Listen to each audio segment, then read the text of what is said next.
Hello everyone, welcome to Environmental Technology NewsHour. This is a weekly program on environment technology and is owned by Technobase. We are on the episode number 2.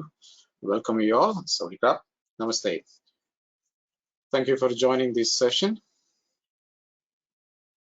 Before I start about this, today's episode, let me give you an overview about what is Environmental Technology NewsHour about.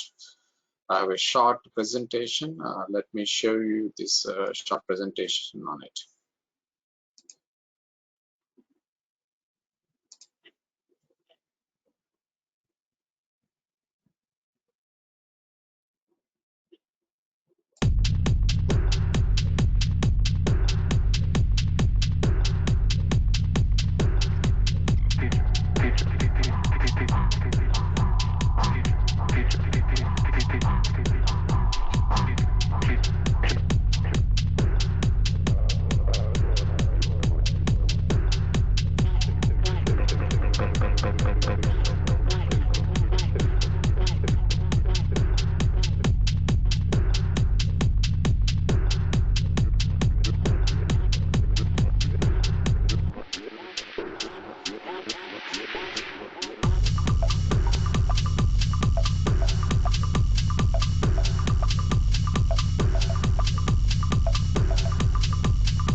This gives you some idea for you what is Environment Technology NewsHour. I welcome you, all of you who are joining this session or will be viewing this session on YouTube later on.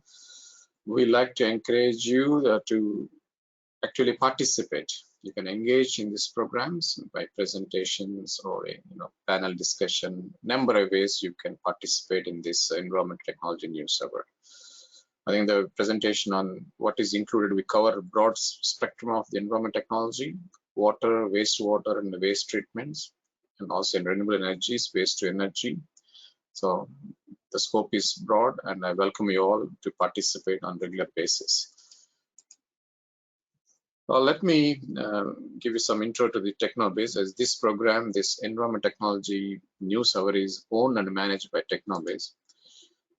Established in 2005, based in Thailand, it is recognized as International Resource Center for Industries and Technologies. Actually, the 3 pillars of our business is focused on education, business, and networking. So we have 3 shifts in training programs, business services, and network. Let me give you some idea about what kind of services we have. Our services are pretty much global.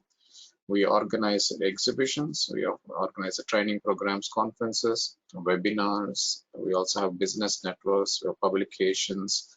We also support on the talent search and some consulting, and also helping on the integrated marketing for the clients. And this post this NewsHour. This is a broad services we have, and they are pretty much global. And our business focus, we have 2 segments. One is on polymer industry, and another is a non-polymer. Polymer we cover on the rubber, plastics, polyurethane adhesives. And also normally we focus on the chemical engineering technology, energy, environment, water and membrane technologies, filtration, separation, and also various issues with the process technologies. So this gives you, our services are focusing on the industries and also the technologies.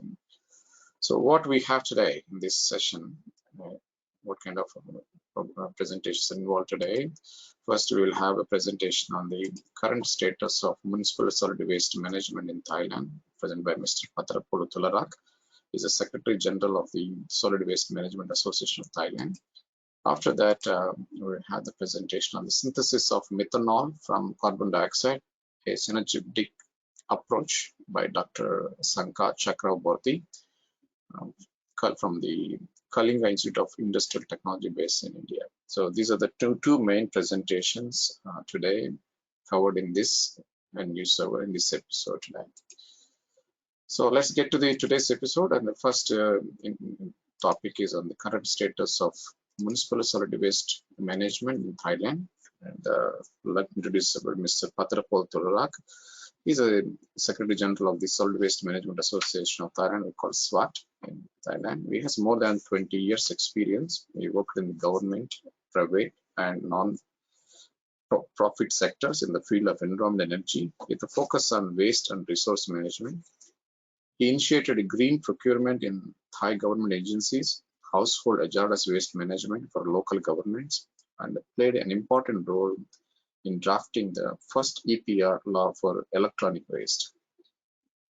Mr. Patabola worked with the international organization to understand the current situation of the municipal solid waste, plastic waste, waste energy in Thailand. He also supports universities and ministries in Thailand on circular economy and EPR policy research. In addition to serving as the Secretary General of the Solid Waste Management Association of Thailand, currently he is a member of several national and local committees and working groups. He is also the Managing Director of the Circular and Sustainable Solution Company, and this is his own consulting company. So let's welcome Mr. Patrapol Tularak to make a presentation on the current status of municipal solid waste management in Thailand. Welcome. Thank you, Mr. Peram. Good afternoon and good evening, everyone. So as Kun Peram already introduced me, I'm Patharapon Tulala, or my nickname is Pin in short. So today I'm going to talk about the municipal solid waste management in Thailand. I will explain you about general situation in the figures and give you some example of the current practice from the upstream to downstream, from collection until the disposal. And then I'll cover quickly about the policy and regulation related to municipal solid waste and some challenges and opportunity with the focus on the waste to energy. So let's look at the number. In average for the last few years, the total municipal solid waste generation is about 26 or 27 million tons per year. And as you can see that the recovery, including recycling and composting, is still a small number, I mean, less than 30%. And we have a lot of improper disposal, which I will explain in the next few slides. And if you see the waste composition, normally if you Google and try to find the Thai municipal solid waste composition, you would see only the very old number from more than 10 years ago, from 10 year study, and it shows like the organic waste is 64%, which is not up to date. So this is the latest figure that I'm showing you, that it's about 51%, not 64%. So, and the rest, you can see that plastic increasing from the last 10 to 20 years, from less than 70%, and now it's more than 20%. And if we talk about the disposal facility, you can see on the left is the map of Thailand, and you see a lot of red star, red color scattered around the country. This represents the unacceptable operation of disposal sites. You can see that when we talk about unacceptable, it means open dumping or open burning, and some burning without air pollution control. So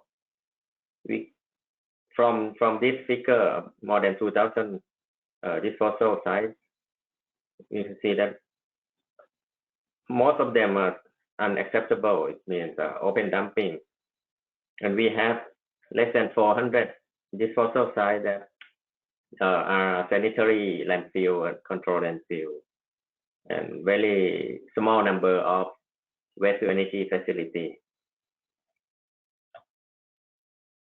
This one is the waste to energy facility. You can see that Now, as of last year, we have 49 facilities in Thailand, and mostly scattered in the central area. In the number 3 is the central region, and Bangkok is within this region. And these are the example of waste generation and disposal from the beginning. Like if you can see that before collection, we have a lot of confusing color bins and color explanation on the bin. Some using the transparent color, but with the text explanation, and in the same bin you have bottle and paper together, and another one is the recycle, or sometimes you have different size, so we don't have standard bin for the municipal solid waste.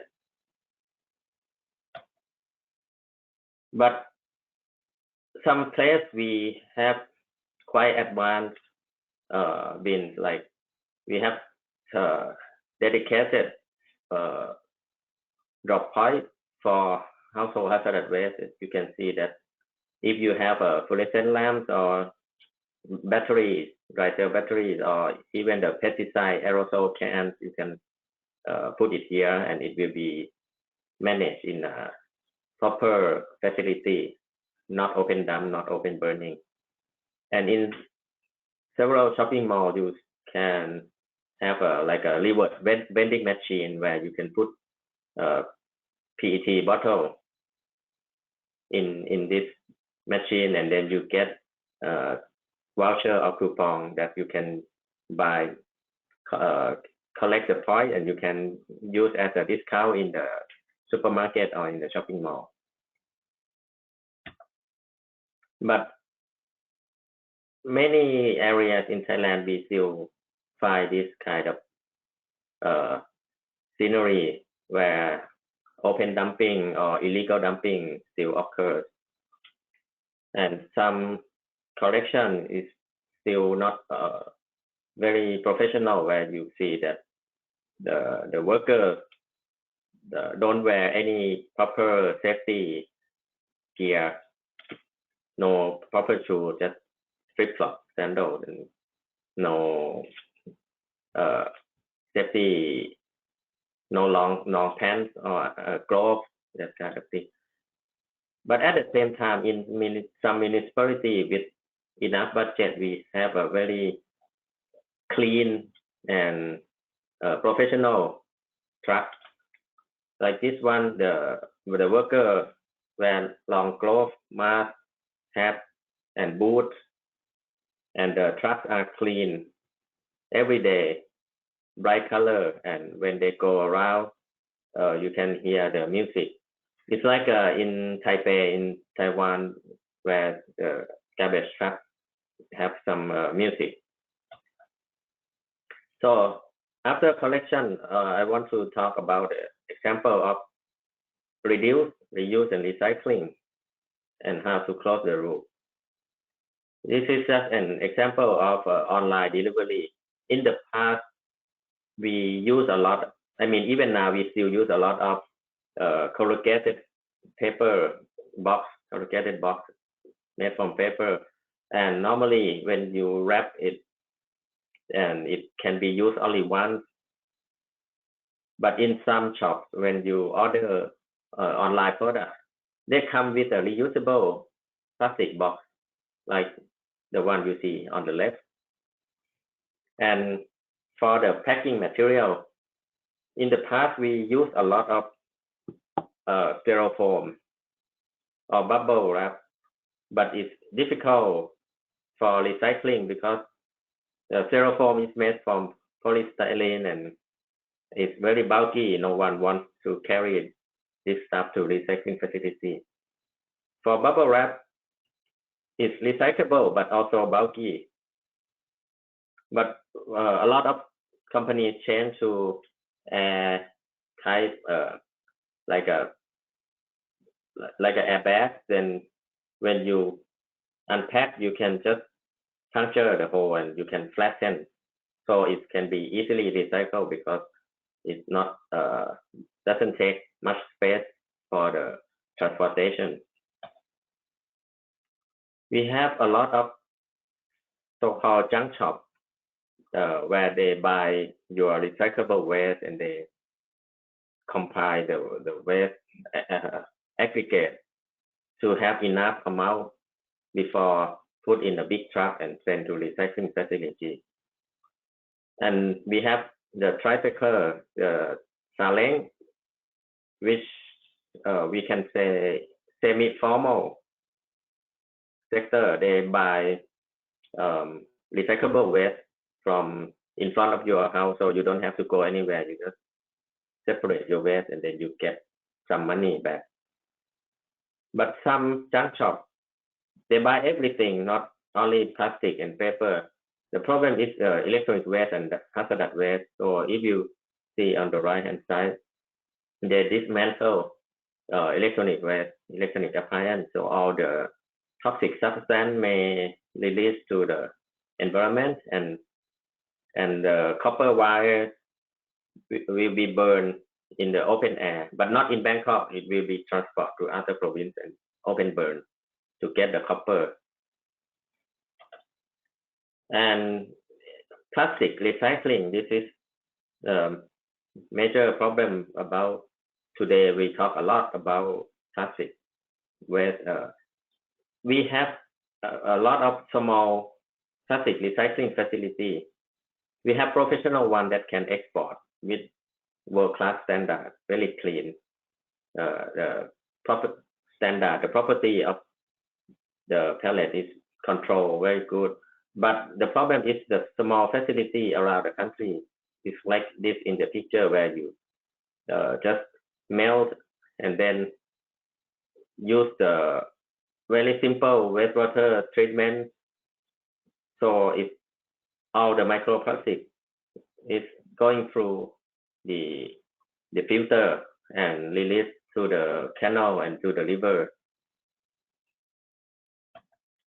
So this is an example of big company advanced recycling facility is from Suez, or now Veolia, the French company. This is in Samut Prakan, the province near Bangkok. So they recycle the LDPE. And SCG is a very big Thai company. So they also develop the small prototype of the chemical recycling to try to recover the non-recyclable plastic, especially the composite plastic, like packaging using many materials that normal plastic recycling facility doesn't want. So they develop this closed loop recycling for the chemical recycling to get the oil or other monomer back.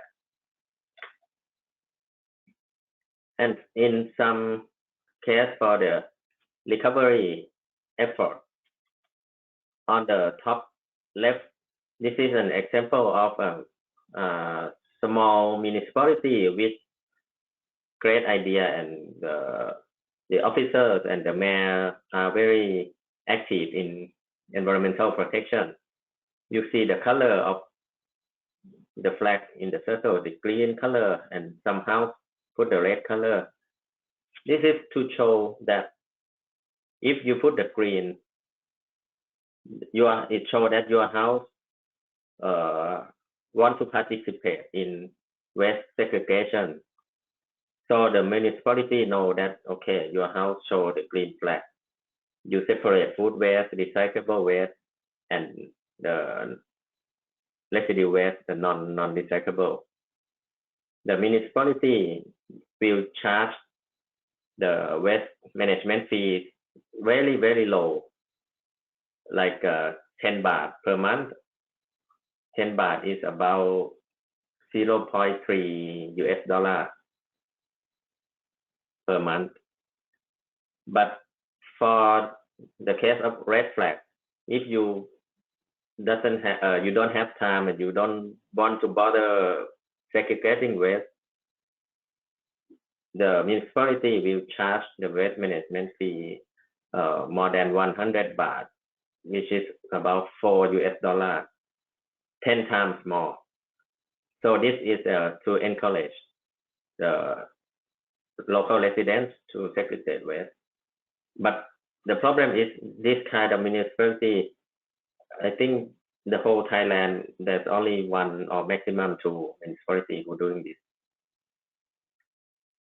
And we have effort by private company. In the past, LDPE plastic, even is recyclable technically, but the value chain is too low and no one wants to buy it because you cannot aggregate in a big volume. So the recycler set up their own drop point around the country. Now more than 500 points that you can throw away your plastic bag, the stretch film like bubble wrap or the bread plastic bag or orange, those kind of things that you cannot sell it to the junk shop or the saleng or tricycle, but you can throw it here and they will recycle.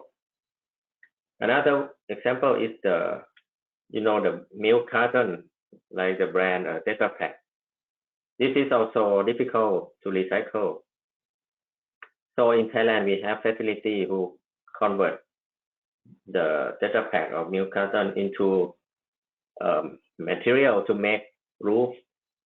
So it protects heat resistant and water resistant.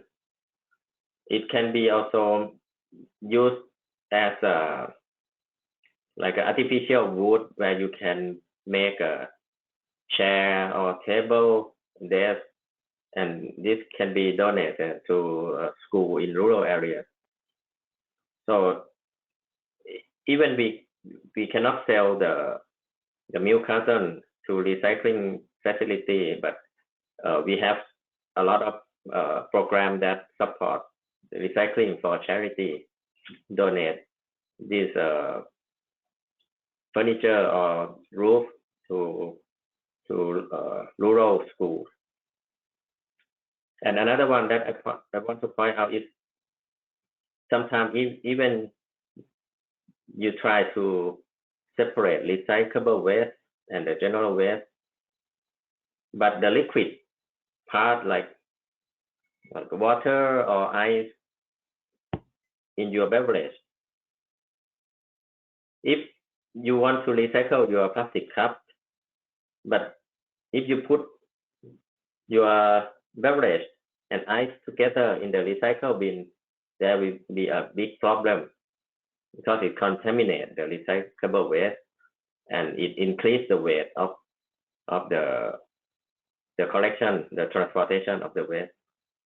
So unfortunately, only some places that provide the special bins for liquid and ice. But this is some example in Thailand that we can find. This is another example of closed loops to support a circular economy. Coffee shop that use the cup made from sugarcane or corn and also straw. And these are biodegradable when you put in a proper composting facility, and the compost can be used to help fertilize the corn and sugarcane, which in turn go back to make the plastic cup or plastic straw. For the disposal, mainly we have open dump, as you saw that I explained. We have the sanitary landfill and limited number of installation in waste to energy facility.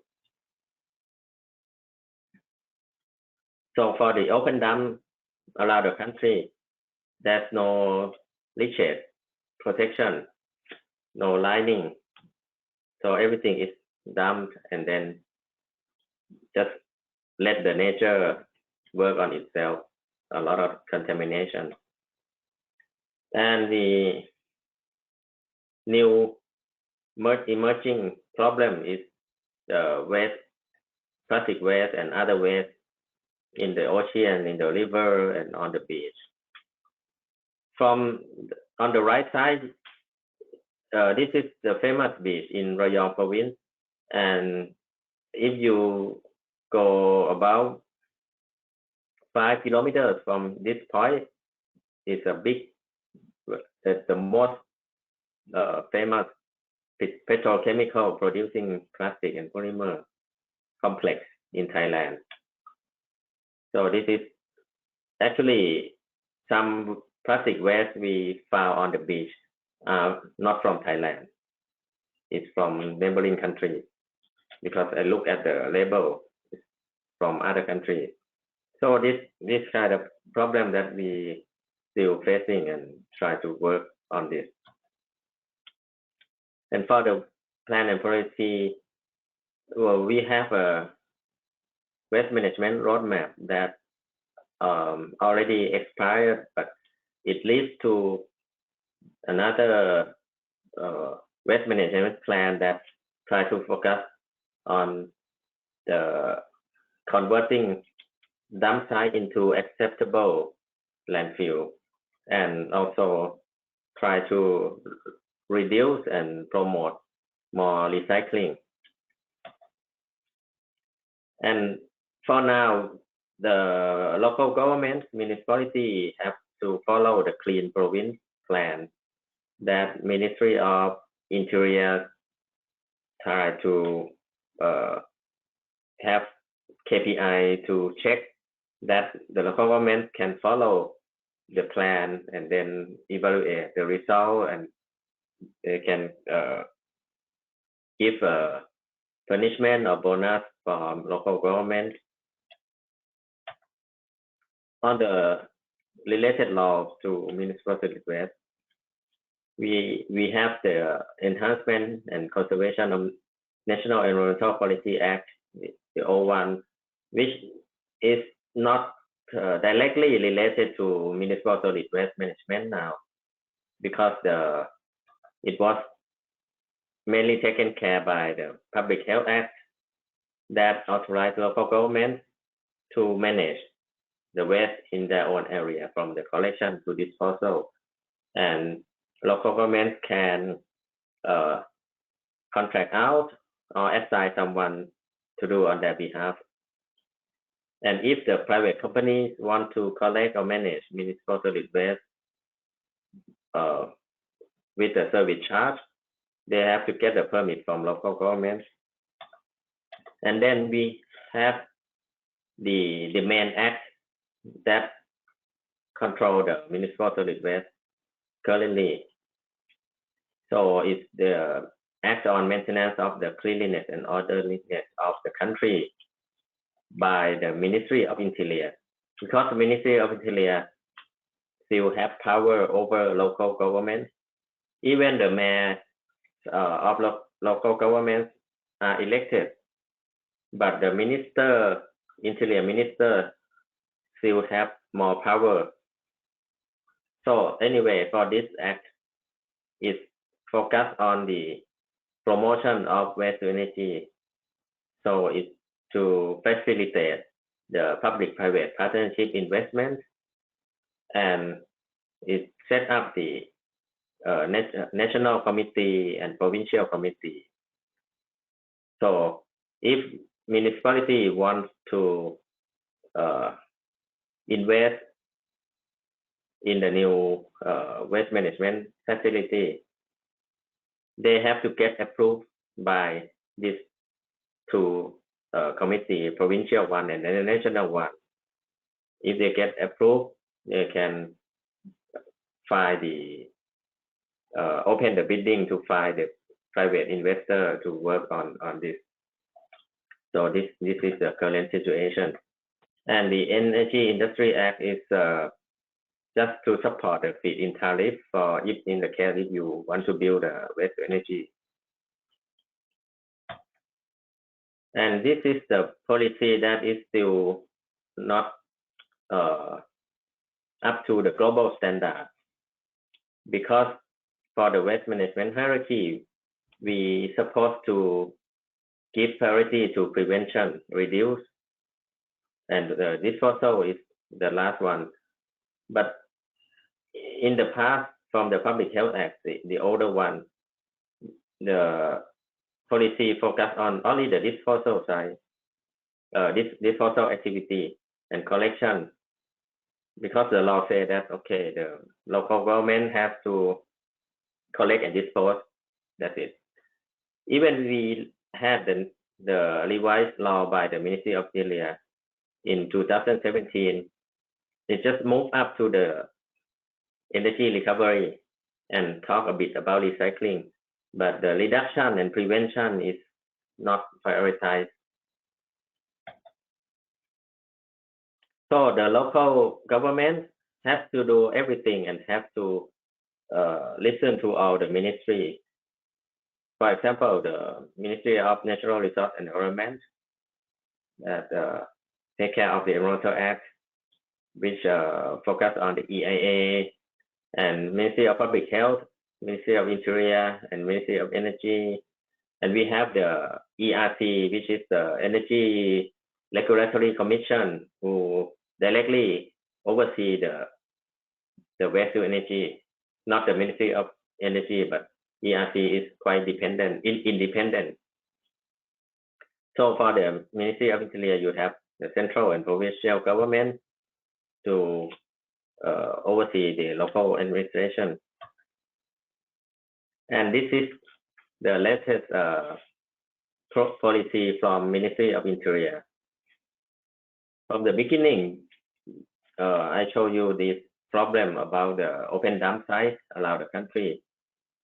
So instead of have scattering dump sites, the policy is to try to grouping the local government.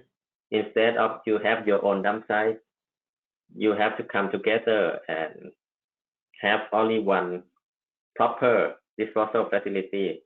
So for more than 2,500 sites, now we focus on 200 to 300 groups, or we call cluster.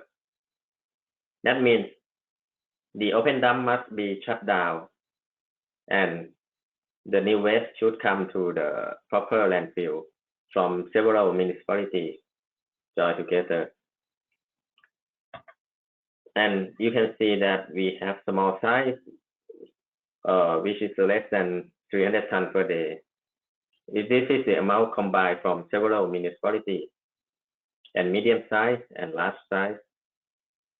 So most of the cluster still focus on the landfill, 185 cluster, and about 30 cluster will have the facility of RDF production. That means they don't do the landfill or installation, but they try to sort the combustible waste to separate this and then send to other incinerator or to cement kiln, and then waste to energy and other only 5 cluster, other including biogas from organic waste and incineration without energy recovery.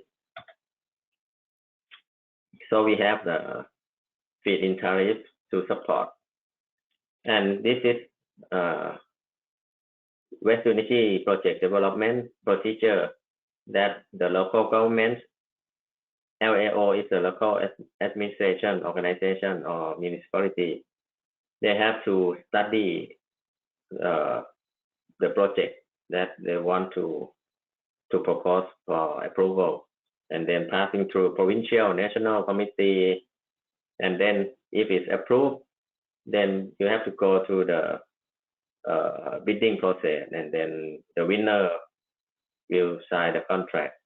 And those are the steps that you have to take if you want to invest in the waste to energy project. And in general, for the major challenges, we normally for the landfill or installation, we normally have problem with the actual and design capacity. For example, when we design the incinerator that has 300 tons per day capacity, but the collection is much lower. Maybe you can feed only 150 tons per day. And the type of waste, because when we design that the waste should be dry, lower moisture, but actual we don't separate organic waste, food waste, so the moisture content is higher than the design. That's the problem. And site selection should be far away from community or from natural water body, but in reality, sometimes it's built right next to the river or next to the ocean. And problem with the technical capacity of small municipality and lack of emission control, emission monitoring, and some foreign companies try to sell the unproven technology to Thai local government.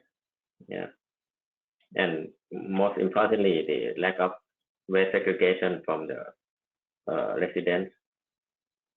So on the financial aspect, we don't have enough budget for local government because local governments normally charge only $1 per month from household, which is very low. So they don't have enough budget to control, to operate the collection and disposal facility properly with the lack of budget. And the FIT conflicting the tipping fee, because when the government support FIT, which is much higher than the tipping fee, that means it promotes burning of waste instead of recycling. That means when you get the recyclable material, you may want to burn it instead of recycling it. And subsidy at the wrong place. So sometimes subsidized money go to the waste to energy instead of recycling, and other hidden costs. Yeah, and the problem with the scammer and middlemen. And on the management, we don't have a good plan, evaluation and monitoring. Everywhere, local government have good plan, but not good follow-up if the plan is implemented or not. And for the waste energy, we normally have problem of shutdown or major maintenance backup plan. So that means you build incinerator, but you don't have proper landfill nearby to divert the waste.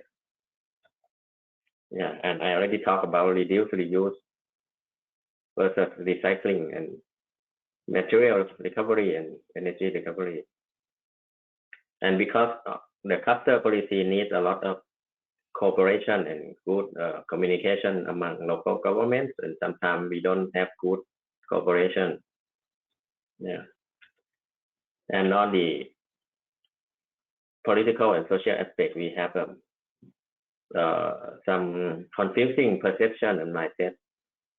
People say that, oh, waste is gold, waste is mine. So in reality, to manage waste either by recycling or by disposal, there's a cost, which is sometimes the cost is higher than the revenue from the material that you sell. So some waste you have to pay to make sure that this waste is disposed or managed properly. But local governments and residents think that why do you have to pay? You can make money from my waste.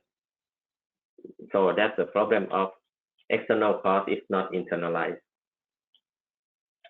And the clustering, as I already mentioned, that some local governments fighting each other, so they don't respect the MOU that they signed, that they are going to cooperate, but after a while they just go separate way. Yeah, and we have a lot of protest from NGO, which is sometimes not have a good intention to protect the local people, but sometimes they just protest to ask for money from the company. Yeah, and we have some opportunities that the local government can increase the waste management fee, but they still don't have the political willingness. But in the past, they cannot because the law restricts the ceiling very low. But for now, you can, but it depends on the political willingness. And PM 2.5 problem in many provinces around the country, especially from the north to the central part. So now the public more aware of problem of open burning and incinerator without proper air pollution control. And small municipalities tend to cooperate and share the disposal facilities with other local governments because they know that they don't have enough budget to operate their open dump anymore. And we have the FIT support from the power development plan. So this is my presentation. Thank you. Thank you very much, Kun Patrapol. You gave, how to say, a clear picture of what is happening in Thailand, particularly in municipal solid waste, and the way it's managed. I think a similar situation in many of the Asian countries, right? Yeah. I want to talk, I thought you have highlighted a lot of challenges and obstacles related to the handling of the solid waste in municipalities, particularly.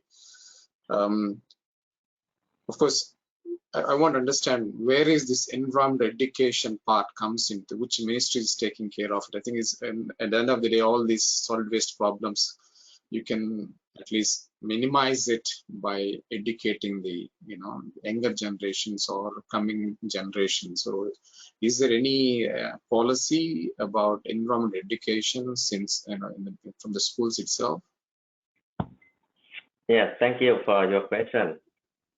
We have a lot of activities and curriculum focusing on not just environmental in general, but on the waste management.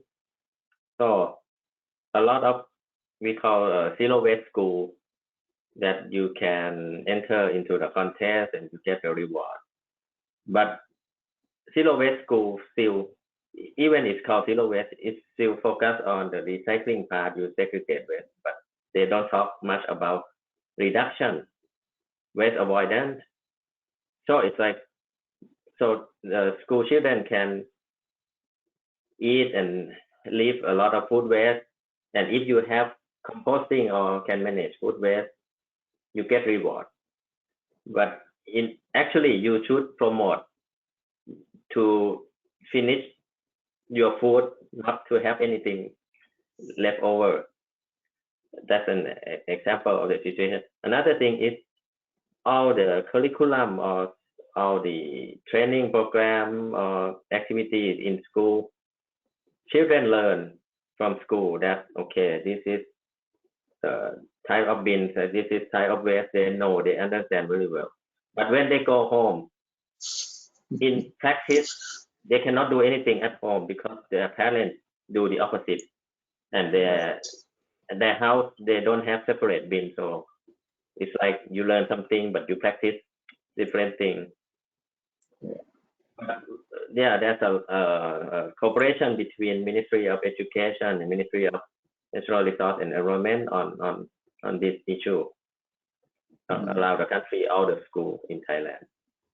Yeah, I think you really highlighted the point that you learned something in school, but you're not able to practice at home because of probably they don't have the proper space or infrastructure or mindset, for the parents as well. I want to touch one thing. You mentioned, okay, a lot of various types of waste. One of the new waste came into the scene is due to the COVID masks. I think everybody use a mask everywhere. I don't know whether it is considered as a hazardous or people are dumping everywhere. You will see it. I think it's not just in one country. In every country, the same situation. Can you highlight about what is going on related to the this mask?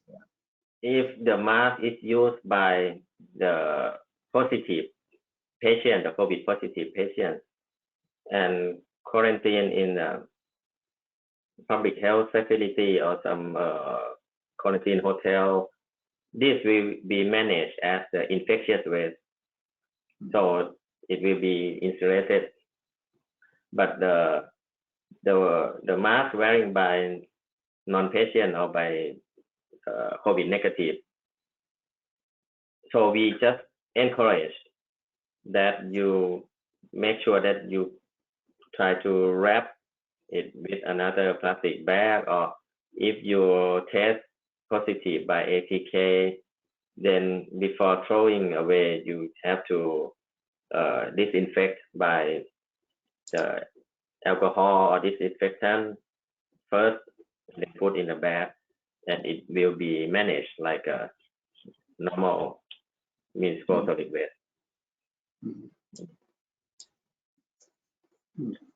Here's a question here. Does the Thai government have any policy for waste from the landfill mining, or did they consider the waste from landfill mining in the 200 some cost class? Oh, yes.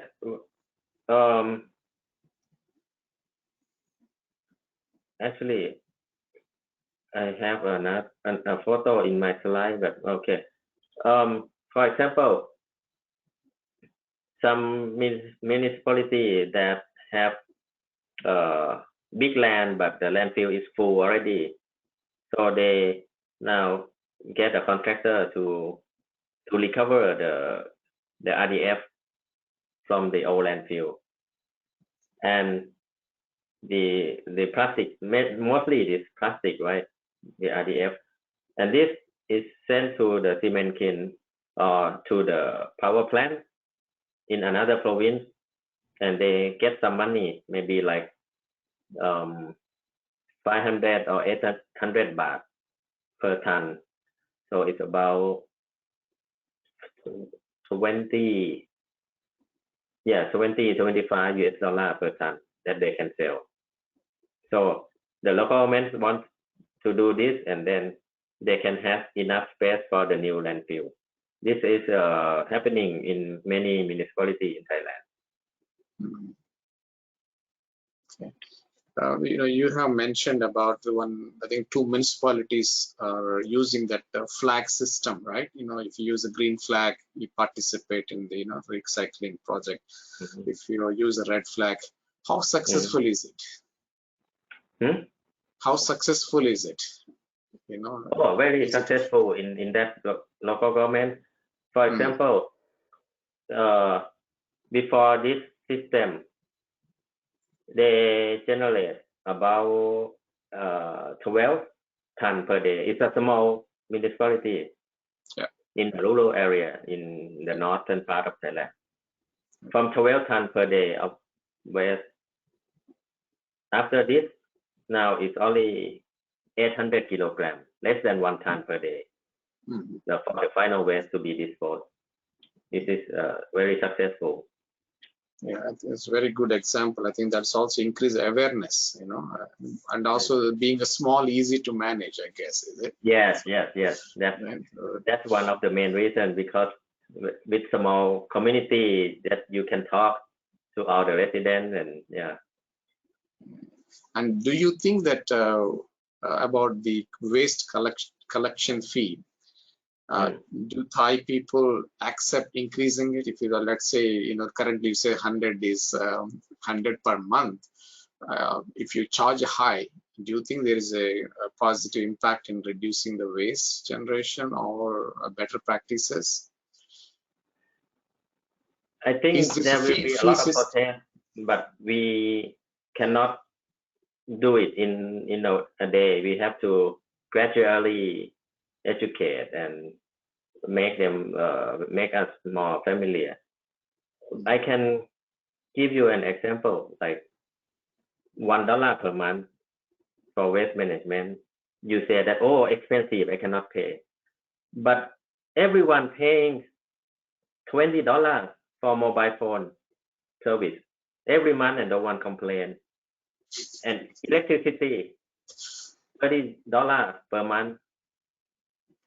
So it's like, it's one of the infrastructure that utility that you have to pay. I think there should be more awareness. I think if we, in terms of the fee collection, the more you charge, at least there is some positive impact. But I don't know. Again, it's related to the political will as well. Yeah. So yeah. But there's some solution that okay, we keep the fee low as usual, but that means you have to segregate waste properly, so you don't have to pay more. But if you practice the mixed waste like you do today, you have to pay 3 times more, something like that. And get into a little bit about electronic waste. Is there any increase in the electronic waste nowadays? Because people start using all kinds of gadgets, name it. If you go anybody's home, because of online activities, and what is the current things about electronic waste here in Thailand?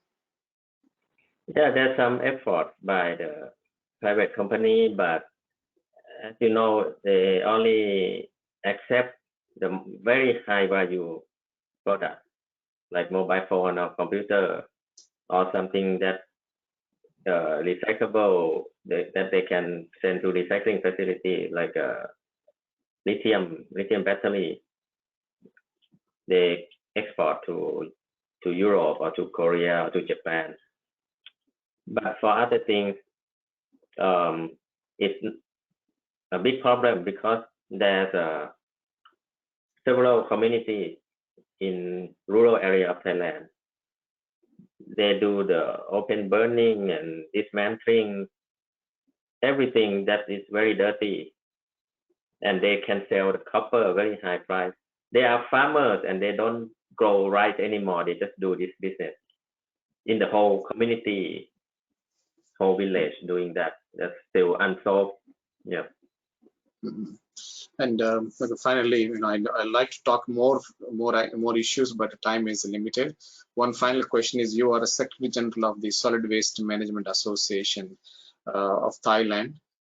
What kind of activities are happening, to relate to the policies or relate to any educational activities, or for the benefit of the both public as well as the private sector? Can you give us some highlights about SWAT? Yeah. We have some. I mean, for the past, we do knowledge sharing activity like conference and training. Also, we did some project with the UNEP on the plastic waste footprint that we focus on the reduction and on the try to quantify the plastic consumption and plastic disposed from specific industry from certain companies. And we plan to develop the new training program for the operator of waste disposal facility, especially for the local government, to make sure that they don't operate open dump anymore. They have to improve that situation. And and we also want to try to standardize some technical terms or some guidelines. Yeah. So there are a lot of educational and publicity for the improving the environment, overall environmental issues about Thailand. Kun Patrapol, thank you very much. I wish to invite you again in future episodes. Thank you very much. Thank you. Good night.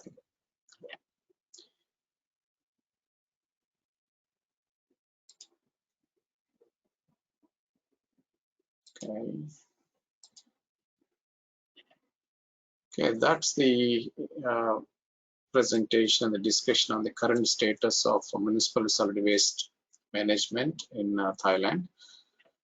And believe that we get a better understanding about what is happening in Thailand with regard to the municipal solid waste management. Okay, the next presentation is focusing on the synthesis of methanol from carbon dioxide, a synergistic approach. And this presentation will be given by Dr. Sankha Chakraborty. Is an assistant professor in the School of Biotechnology, Chemical Biotechnology at the Kalinga Institute of Industrial Technology based in India. Let me brief you about Dr. Sankha. He is a well-experienced researcher with more than 10 years experience in the field of environmental engineering and green technology. He has published in over 32 in high impact factor in index journals and has filed 7 patents. He has received more than 14 awards and achievements from the different organizations. So you see, Dr. Sankha is well-experienced researcher. So let's welcome Dr. Sankha to make a presentation on the synthesis of methanol from carbon dioxide. Dr. Sankha, please.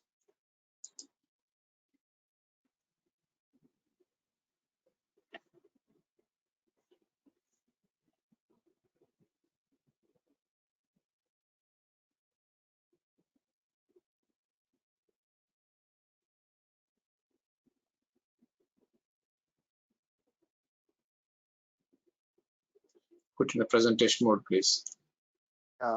My slide is visible? Yes, presentation mode. Yeah. Okay, please proceed.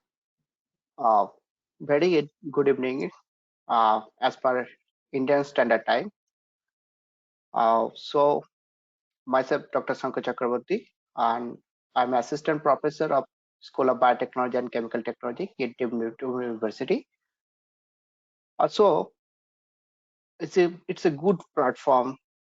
So where I'm getting a chance to represent myself, my research, some of my research work that is based on this now emerging topic, that is a carbon dioxide capture and conversion to a renewable fuels.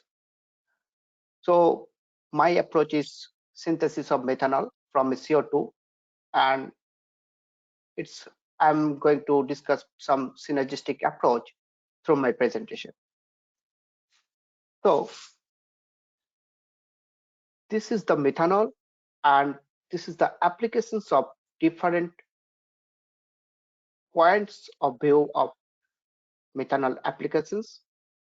And nowadays it is called that building block materials methanol, because it has a several types of applications, just like different chemicals, different fuels, and different power generation systems. So here we are actually presenting methanol as a fuels, that is the renewable energy, because nowadays that fossil fuels is very that means it is big problem to use the fossil fuels because of lots of greenhouse gas emissions. So if we transform these fossil fuels to some extent of methanol or its derivative like methanol and its dimethyl ether, so we can minimize our consumption of fossil fuels, as well as to encounter the high pricing of the fossil fuels. So this is a primary feedstock of many chemicals or many derivatives that is coming from this methanol. Around 37% of methanol is actually used as a fuel. Here you can see used the that methanol used by as derivative in different percentage. So most of the percentage, that is 29%, have used for the synthesis of formaldehyde, that is a derivative of one of the derivative of the methanol, and the other acetic acid, MTB, dimethyl ether, fuel blending, MTO, biodiesel, and other 90% of methanol has used for other purposes. That means the chemical synthesis. So by region, if we see the percentage of use of the methanol in different regions of our world, so we can see that maximum 43% of methanol till date that is used by the China, then that is the Asia Pacific region excluding China, that is 21%, and also Europe 20%, North America 12%, and Latin America, that is 4%. So that means very few countries, they are not using actually that methanol for their purposes, for any kind of chemical synthesis, for any kind of derivative, or any kind of fuel purposes from the methanols. So nowadays, most of the methanol has been synthesized by the fossils based chemicals. So our aim to change or transformation of this feedstock, that means to consumption or to sequestration of carbon dioxide and its conversion to that methanol, that is very well known chemical product or building materials. As you know that carbon dioxide emission day by day, that is very much increasing day by day. As you can see in China, in that graph, you can see that China, that most of the carbon emission showing an increasing pattern just behind the United States. And also lots of countries, they are emitting lots of carbon dioxide nowadays. Though this data is from that is long ago, that is 2010 data. So as you can see, then carbon dioxide, that is a 78.98% carbon dioxide that is presenting as a greenhouse gases from different or several kind of flue gases or like that. So our aim to convert this huge amount of carbon dioxide that is present in our environment, in the air, but it is not easy to capture those amount of carbon dioxide using a simple materials or simple way. Lots of material, till date, lots of material have been used for the carbon dioxide capture, as well as to try to transformation this carbon dioxide to methanol. But the yield of methanol, that is some product or the concentration, in terms of concentration, in terms of yield, is very much low because of less amount of carbon dioxide capturing, as well as less activity of the materials. Here, photocatalysis technique is one of the way through which we can transform our carbon dioxide to this methanol. So Here I am going to present one case study, that is a research work that I have already carried out. And our development goal is to synthesize a nanocomposite material through which we can get maximum amount of methanol yield. As when you will get the methanol yield with the maximum amount, at that time, when you have the material high, that should be highly active, that should have high surface area, so you can get the high yield as the high productivity. So this is our experimental investigation through which we have received or we have got the methanol. So first of all, we have synthesized graphene-based nanocomposite material. So graphene, that is RGO, that is reduced graphene oxide. So before that, we have to synthesize that graphene oxide, and it is very well-known method, that is modified Hammers method. So these are the chemicals that are used. These are used for the modified Hammers method to get a synthesis, to get a graphene oxide, graphite oxide. And at that time, we have maintained the conditions, that is 500 RPM, 20 degrees centigrade, and all these conditions. After that, we have used another method, that is hydrogen exploration method. There are basically several methods are present to get the RGO from the geo method, from the geomaterial. So I have chosen that hydrogen exploration method because we can synthesize the material very quick or with the help of very low time consumption method or less time consumption method. That we have used temperature and 200 degrees centigrade to reduce all the graphite oxide and to form a reduced graphene oxide. After getting this RGO, we have synthesized this RGO TI copper-based nanocomposite material using a salt gel heat treatment method, where I have taken this. These are the different chemicals that I have used during the RGO TI copper synthesis and nanocomposite material, and I have used all these operating conditions for this synthesis method.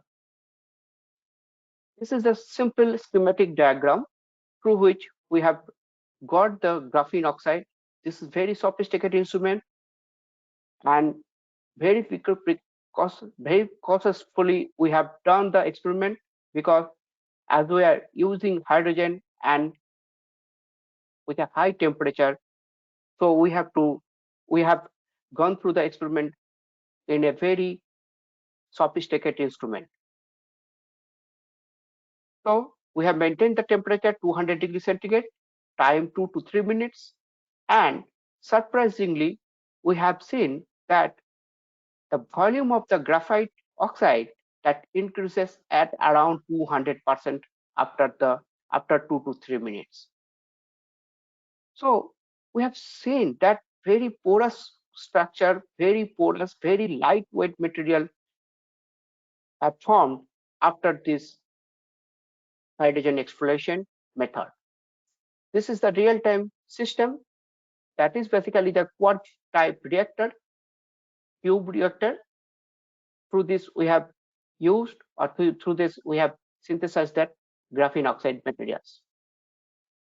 So this is the porous form of the graphene oxide, that is called the hydrogen exploration graphene, HEG, and this is the synthesis process, that is the HEG, copper, and TiO2 that are poured in a beaker, and we have maintained a sonication method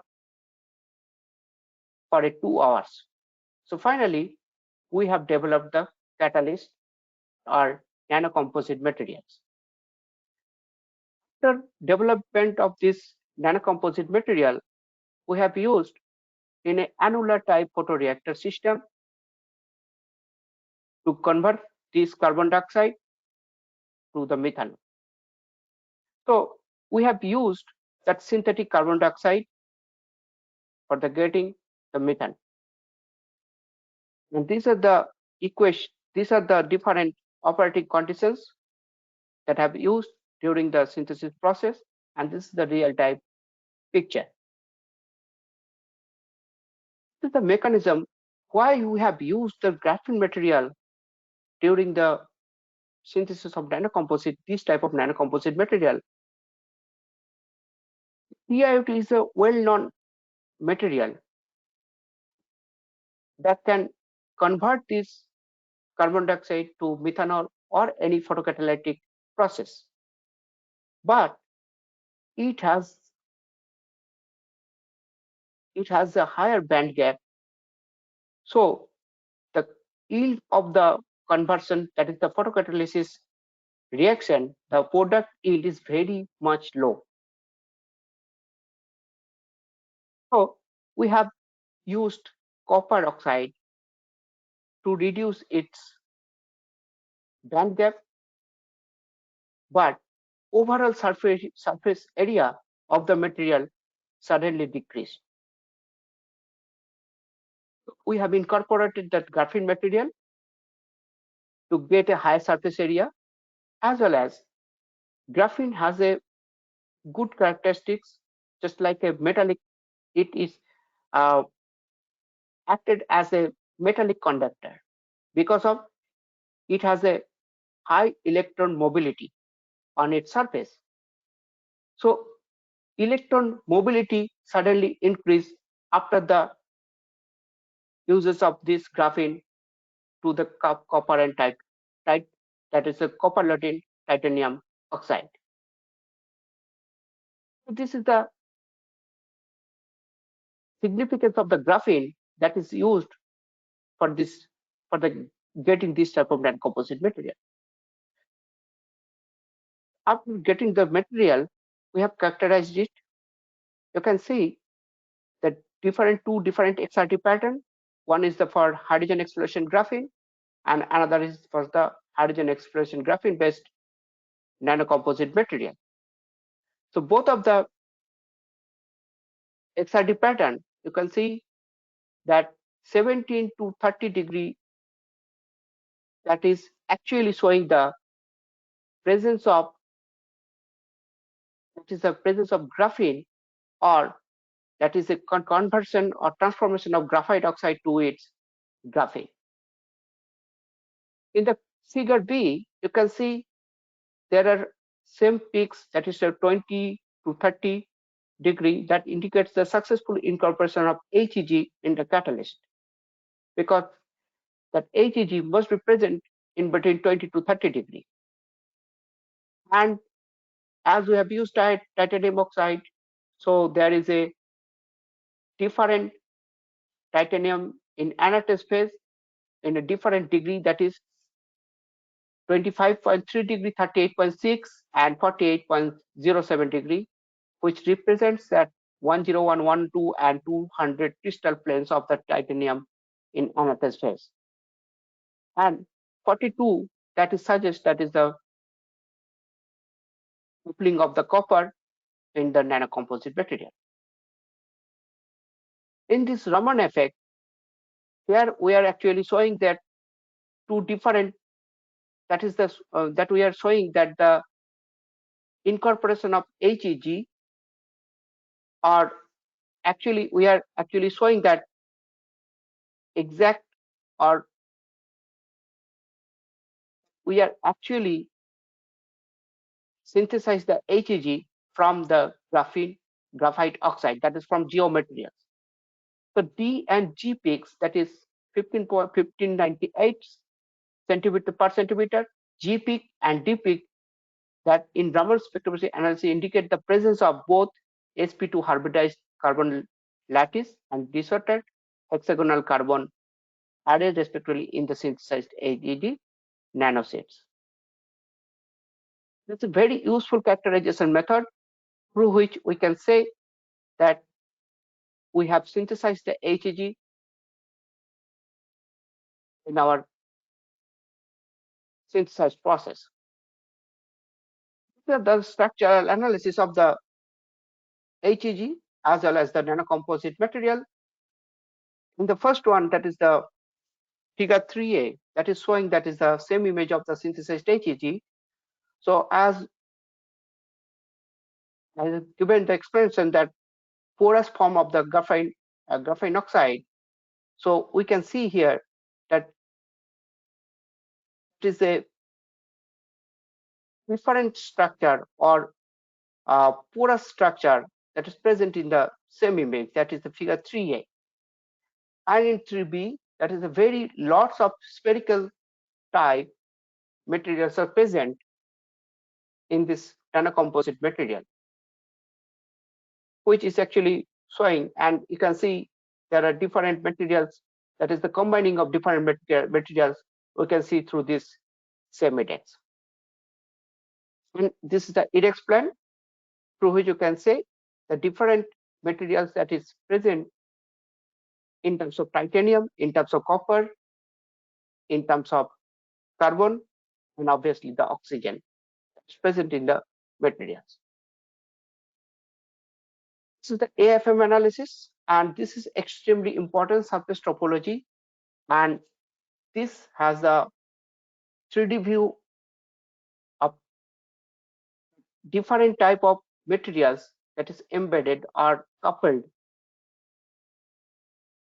in it, coupled with different materials, and it is showing the coupling of the materials and also the different rough surface at different point of this structure that suggests or that indicates that good porous surface present on the material surface. This is the results, and we have used different operational conditions like catalyst dose, carbon dioxide flow rate, pH, temperature, and starting time. During our experiment, we have used this type of operational conditions. And here you can see two different points are present in different graphs. One point, that is the yellow color points, that is actually showing that the ratio of different material 1:2:3 that presents that HEG is HEG with its copper and its HEG, its titanium oxide and the copper. So in some cases, we have used different proportions of HEG and the titanium and the copper, but we have got different results. And obviously, we have got different results means we have got minimum yield for those type of materials. This catalyst dose representing that is the with the increases of catalyst dose, we have got that different yield of the material, because catalyst dose that is present in the solution, that means activity of the overall synthesis process, it's much more than the lower catalyst present in the solution. After a certain time, then after 10 gram per liter of catalyst dose, suddenly the yield is stabilized. That means percentage of yield or that milligram per gram of catalyst yield is basically stabilized, because after 10 gram of per liter, suddenly the turbidity of the overall solution is has increased. So the penetration of the light to the material, it's not sufficient. So the activity suddenly decreased. So activity in decrease means that overall yield, that is also decreases. Not decreases actually, it is stabilized. In the second case, that is CO2 flow rate versus yield, that is increases of CO2 flow rate, we have got maximum amount of yield at around 3 liter per minute of CO2 flow rate. Just like the previous case, here is also that after the presence of CO2 flow rate, or after the level of the CO2 flow rate after 3 liter per minute, the CO2 flow rate at the yield gets stabilized. That means there is no specific significance changes, as well as that material has well filled up with the CO2, and extra CO2 that is present in the solution not significantly changes or not extra filled the material pores, as well as maximum amount of yield at this point, that is the 3 liter per minute of CO2 flow rate, that represent that with increases the flow rate, that maximum trapping of the CO2 at that point. At that point means at that flow rate. Next is the temperature versus yield. So here we have got the maximum yield at temperature 50 degrees centigrade. The higher temperature we have received, because at the higher temperature that high diffusion rate are present in the solution, so better mass transfer occurred in that temperature. As well as after this, that means beyond the 50 degrees centigrade temperature, little bit that yield little bit decrease and suddenly stabilize, because after this temperature 50 degrees centigrade of temperature, the CO2 flow rate, the CO2 concentration get decreases. This is a very common phenomena. And last one, this is on the pH versus yield. So suddenly, actually overall operations and overall maximum yield we have received at around 3.5 of pH. So at the point of that is the increases of the pH from 2 to 3.5, that generation of the carbonate ions is increases with this increases of pH, and suddenly it decreases because to adaptation of the photogeneration electrons by the CO2 carbonate by the carbonate ions. So suddenly the yield of the methanol is decreased. And with that starting time, this is very common thing, that when we have increased the starting time, that means we have got a uniform mixture of the carbon dioxide and the material that is present in the solution.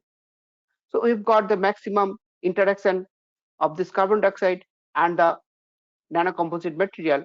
So we have received that maximum yield. This is the optimum conditions after the overall experiment we have got these optimum conditions, that is at around 10 gram per liter of catalyst dose, CO2 flow rate 3 liter per minute, temperature 50 degrees centigrade, starting time 180 minutes, and pH 3 we have got that yield is 40 milligram per gram, which is much more than the earlier investigations that already presented in the literature. And maximum concentration we have required, that is the 400 milligram per liter, and maximum productivity is 134 milligram per liter per hour. So this are our conclusions, that we can transform the carbon dioxide, or we can mitigate the maximum amount of carbon dioxide through some novel process or through novel idea, through which we can get some specific chemicals, some value-added chemicals from this type of carbon dioxide, or that is the waste material of many industries, as well as that graphene play a significant role for getting a higher yield from this carbon dioxide. So yield is a very useful, that is a component, useful parameters, because if we have not received, or you have not got that maximum yield, so you'll be not getting the maximum concentration as well as the maximum productivity. At the same time, you have not got the, you have not you are not able to get these different derivatives from methanol, from this from a low concentration of methanol. So we have to receive, or we have to get the high yield methanol from the carbon dioxide. These are all the references. Thank you.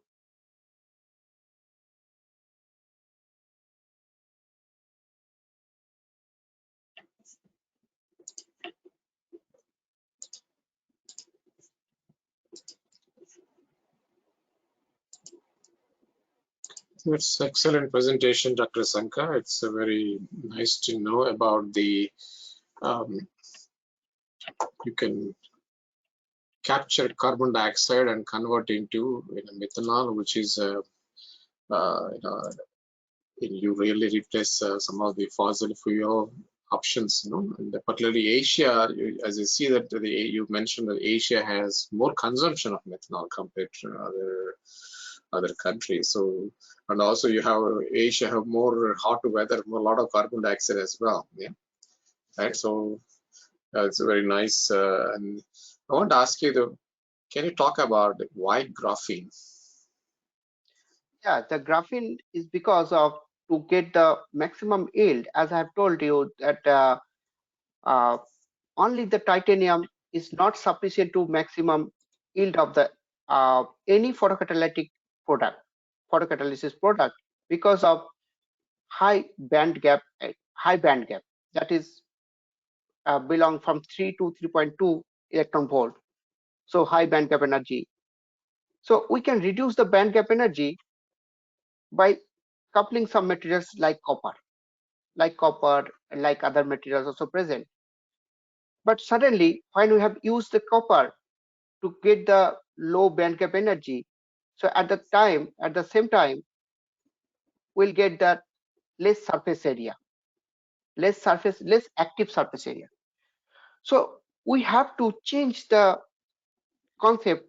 That means how we'll get the low surface area to high surface area by embedding or by coupling some other material. Here we have used the graphene for, there are two different points. One is the for getting a high surface area, and second one is the to get a high electron mobility facility. As the graphene is playing, that is acting as a metallic compound, so the electron mobility or electron moving from one layer to another layer is very freely. So we'll get that higher electron mobility, so we can get the highest activity of the materials. So this is the graph. This is why the graphene is used. And is there any requirement or minimum that this much concentration of carbon dioxide required to capture, the methanol? I mean, to convert into methanol? Is there any range? Yes. Actually, we have used the synthetic carbon dioxide, and Yeah. see, that synthetic carbon dioxide means it has the pure carbon dioxide. So our research is currently going on to get captured, that is selectively capture the carbon dioxide from the flue gas. This is a very well-known materials or well-known feedstock of the carbon dioxide. So we are trying to capture this, that is selectively capture this carbon dioxide, and we are trying to change the concentration from a lower concentration to a higher concentration to get the higher methanol yield. So there is no specific concentration that we have carried out our experiment. We have used the pure synthetic carbon dioxide that has the higher concentration. Can you talk a little bit, elaborate on this HEG? There's a significance, and I think the catalyst is the key, right? To convert the carbon dioxide into methanol. So can you talk more about this, the significance of HEG in developing the catalyst? That HEG is nothing but this is the graphene. Actually, this is the graphene. But actually, when we have synthesized the graphene, there are two ways. One is that chemical synthesis process. Another is the hydrogen exploration process. So chemical synthesis process is very much time-consuming process through which you can get the graphene. That means using of the hydrogen or like that different type of reducing agents. But it is a time-consuming process, as well as there is a chances of loss of the graphene materials because this is a liquid phase process. So we have used actually this hydrogen exploration process to reduce the losses of the graphene, as well as to reduce the time consumption. At the same time, as it is a solid phase gaseous solid phase process, so easily extraction or easily separation is also our aim. Easy separation of the graphene from the system, so that we have used it graphene, and this graphene is a term as a hydrogen exploration graphene. Very few works have been carried out with this hydrogen exploration graphene. Is a lot of work is going on in this area in India? Very few work is working that is going on in India on this hydrogen exploration graphene. Maybe the issue of that sophisticated instrument used for this process or like that, but the graphene based material synthesis and its application nowadays, it's a lot. It's very that means a well-known process. I think, can you talk a little bit about this methodology that you use to separate the catalyst separation? I have used it. I have not used here. That is the catalyst separation process, because catalyst separation and after separation, the regeneration process is very important for any catalytic process to get a continuous process, to get a continuous synthesis process. So I have used some portion of my research work in that presentation, but we have carried out some extra work for this catalyst separation using some membrane technology. So we have flat sheet cross-flow membrane filtration system to get a continuous method, a continuous synthesis process. And flat sheet cross-flow system is very much there is a significant role, that is a sweeping action, so that there is a very little fouling is present. That is that cross-flow membrane system.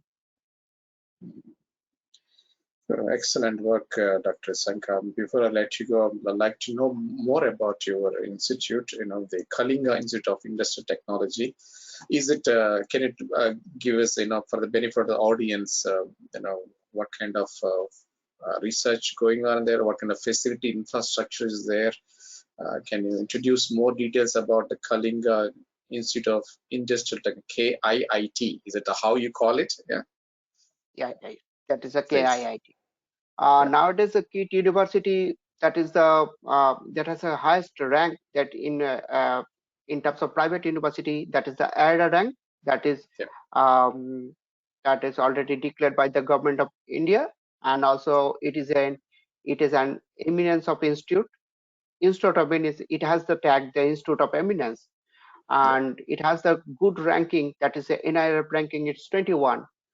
And the research collaboration and the environment of the research work and the facility of lots of research facilities are present in our institute, and there is a lot of interdisciplinary research is also uh, carrying out nowadays. That is the different applied science department, that is the biotechnology department, chemical technology department, mechanical department. We are actually working all together with the concept of interdisciplinary research, research concept. So our vice chancellor, our founder, that they are very much encouraging us to get a good research research work, and they have provided a good research platform. And you, in your profile, I understand that you have filed for the 7 patents. Is it right? Yeah. Can you talk about maybe briefly what kind of areas? Is it related to similar thing, or you have other? Actually, I have done my PhD work from NIT Durgapur, and from the NIT Durgapur, my first patent that is filed, that was filed on 2014, and it has granted 2019 already.